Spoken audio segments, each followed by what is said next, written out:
Hello, I'm Danny Cook, and welcome to the sixth episode of Halftime Cuppa's Halftime Podcast, a 15-minute show where we discuss just one footballing topic in as much detail as possible. So, joining me on today's show, we have Jake Thomas. Hi, Jake. Hello. And we also have S.A. Agboye. Hello. Hello, S.A.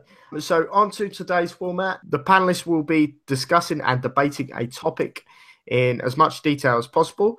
Each panelist will have an opposing view to bring to the table, and it's now just about time for me to toss the coin to decide who will be supporting Pep Guardiola or Jose Mourinho as the best manager in Manchester. And that is today's question. Who is the best manager in Manchester? So, SA, as you weren't on last week, would you do the honours of calling heads or tails, please? I'll go heads. That's the coin on the floor. And it is indeed heads. SA, which side would you like? Would you like Pep Guardiola or Jose Mourinho? I'll go for Pep Guardiola. Pep Guardiola. Pep Guardiola. Pep Guardiola. So SA is supporting Pep Guardiola. And Jakey, that leaves you with Jose. Are you pleased with that? No. I'm not happy with Mourinho. Lovely. Let's get into the debate. Let's crack on with this. So, SA, as you chose Pep, would you mind doing us the honours of opening as to why you think Pep is the best manager in Manchester? I just think his attacking brand of football is exciting for the Premier League, whereas Jose Mourinho's defensive style of football isn't great, but it is efficient. Jake, on that, would you like to jump in and say why you believe that Jose Mourinho is going to be the best manager or is the best manager in Manchester right now? I think Mourinho has taken over Man United at a difficult point. Obviously, David Moyes weren't too successful with him. Louis van Gaal somewhat steadied the ship. But I think Mourinho has done quite a good job of taking the club through to put them back on track as to where they need to go and need to be. Obviously, he's been successful in most of the clubs that he's managed. He's the type person as well. He's quite a good man manager, and I think he's able to get the best out of the players there. Both managers have had tough spells throughout their career. Obviously, everyone does.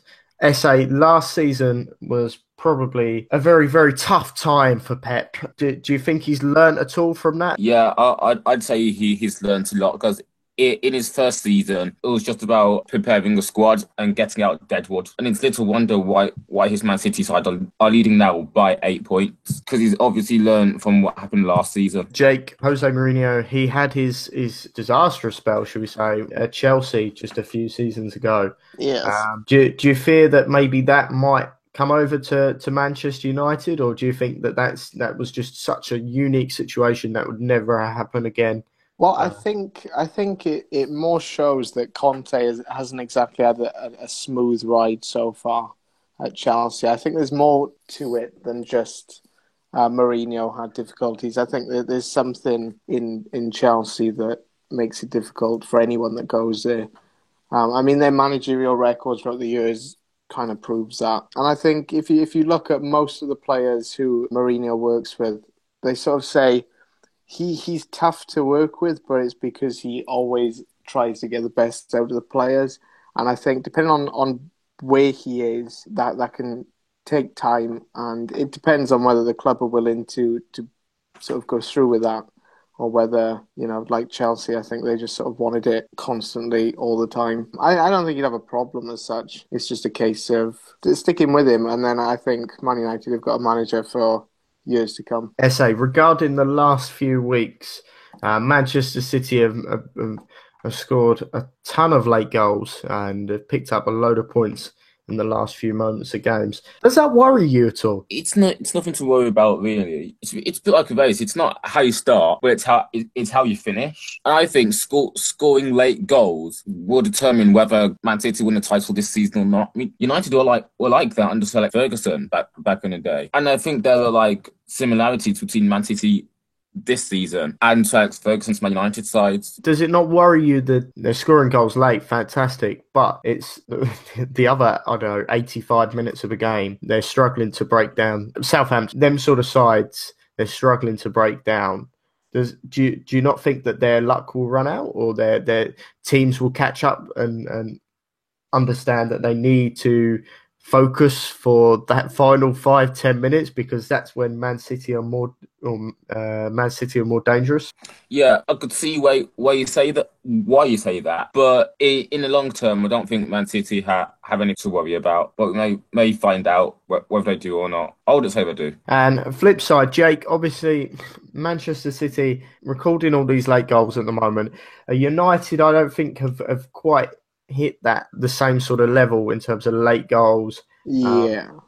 In the same sense that I asked Essay, is it worrying from Manchester City's point of view? Is it worrying from a United perspective too? Well, that City score late goals? Yeah, the City is scoring late goals, and maybe United I think it probably is, because I think the way I would interpret that is that he's got them playing for him. You know, they always want to go that extra step further. They want to pump out that last bit of steam they've got to try and get the win.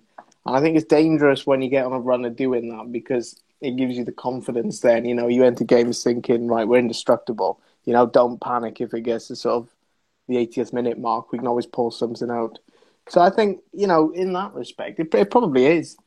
But then, you know, if you look at the way Mourinho sort of sets the teams up against the bigger sides, I think he'd be quite confident that he can hold out as well. You know, that his players will be able to hold out for something if he chooses to set them up defensively like he usually does. It's probably a bit of both. I think if I were Mourinho, I'd have confidence in my players, but I'd also be wary of the threat that Man City have got later on in the game to sort of keep going and keep pushing that one step. And Jake, looking ahead to January, both Manchester clubs have huge financial backing, really. I mean, we saw in the summer with Lukaku, we saw in the previous summer with Pogba.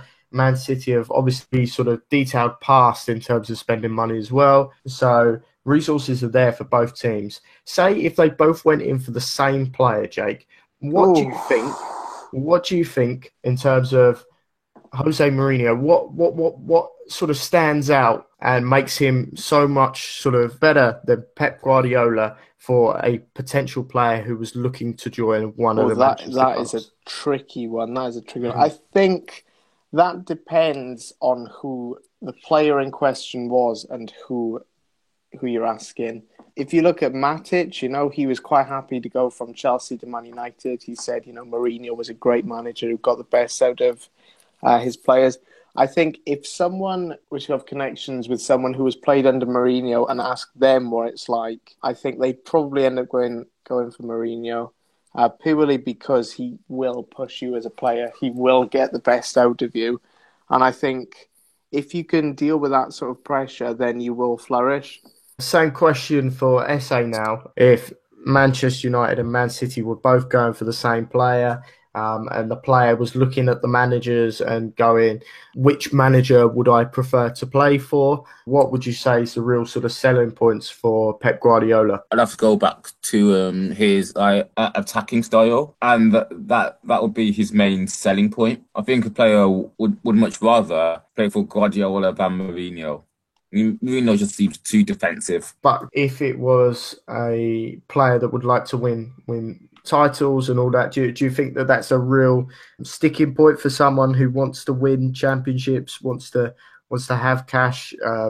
Is playing nice football the end all and be all of someone's career? Teams can play champagne football, but there's a point in the season where it's about grinding out results. I think in that sense, I would rather go for Mourinho then, because United play nice attacking football, but they can also set up defensively when need be, and they are pretty solid.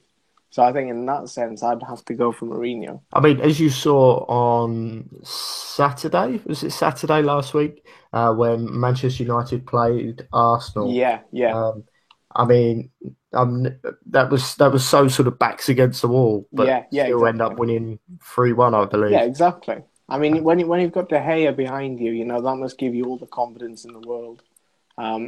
Which I think is interesting, because then I probably also put it down to who's playing for who at the time. You know, what players have have United got over City that would also convince you, you know? Because I think once you get a good group of people, it can change the dynamic of how a manager works. Because I imagine, whilst it's going to be the same sort of style in a sense, he's going to approach the players he's got at Man United differently to the players he had at Chelsea, maybe. So I think that has to come into it as well, like what type players, what personalities you've got at a club. Which manager is better for bringing through youth players? So Manchester United obviously have had Marcus Rashford come through. And Man City have got a Phil Foden, I believe. I think he's come on a few times. If he was a youth player now, which manager would you prefer to play under, Jake?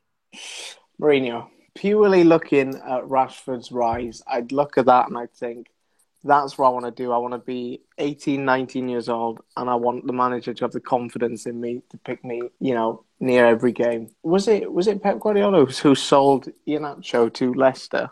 It was Guardiola. See, I mean, that wouldn't fill me with a great deal of confidence, because I personally thought Iheanacho was getting on quite well. And then all of a sudden he's out the door, and granted they've got Gabriel Jesus in. But still, I'd sort of, if I compared sticking with Rashford to booting Iheanacho out, you know, just black and white on paper, I'd probably have to go with Mourinho. I know I'm supposed to be fighting for Guardiola, but it's difficult to find any positives about playing under Guardiola as a young player. I suppose you could look at the way he nurtured Messi, and I suppose that could be an angle. Yeah, thing is, I was actually going to go for that, but Lionel Messi was in his like early 20s or so, when he started playing under Guardiola. It's a tricky one. It is a tricky one, but I think one of the things that you actually mentioned, going back to one of your previous answers, maybe it's the style of play. If I was a young player, more so if I was a young player than I think if I was an older player, I think I'd probably choose the style of play that he has. I mean, take for example John Stones as well. I know he's obviously played for a little while now, but look what he's done with John Stones. He was That's true. I mean, I don't want to keep making it about like an individual case, but it probably depends on where you play as well. Because I mean, if the sort of the setup you're going into has, I don't know, 4 of your positions, realistically, under any of them, are you actually going to progress further? You know, if there are 4 ahead of you, does it matter which one you go into as such? Yeah, that's true. Okay, chaps, you've got 20 seconds, and then I'm going to wrap this up. So you're going to have 20 seconds each, and I'd just like you to maybe just rattle off a few points or just summarise a few points as to why you think Jose or Pep is the better manager overall. This could be on any of the previous points you've already raised, but I just want like a little summary. That'd be really nice to finish this piece off.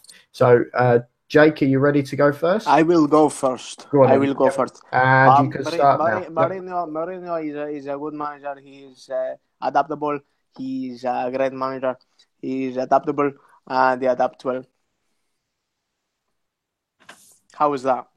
I mean, you're fine. You've used 12 seconds there, so well done. SA, your time starts now. Right, Guardiola's team's tendency to scoring late goals will show whether his side can win the title or not. Also, his expansive style of football is interesting. Brilliant. Well done, chaps. So that you both kept that really short and sweet. Well done. Very adaptable. Cool. Very adaptable. Love it. Very adaptable. That's obviously the end of today's debate. Don't forget that you, the listener, can decide who the winner is by casting your vote below. You can vote either Pep Guardiola or Jose Mourinho. Vote for me. Or vote. And then there's a second poll as to who you think debated their point better, Jake or SA. And again, please vote below. Jake, your accent, oh my word. Be sure to check out the various pieces of content we also have available on the site, as well as the football predictor at halftimecuppa.com, in which you can predict the score for the Manchester Derby. So it's really important that you get involved with that. We'd love to hear your thoughts on that. Even though this comes out on a Saturday, you can still predict your score for Sunday's game. So please make sure you do that now. Finally, a shout out to today's panelists, of course, Jake Thomas and S.A. Agboye. Thank you very much, guys, for coming on. Thank you very much.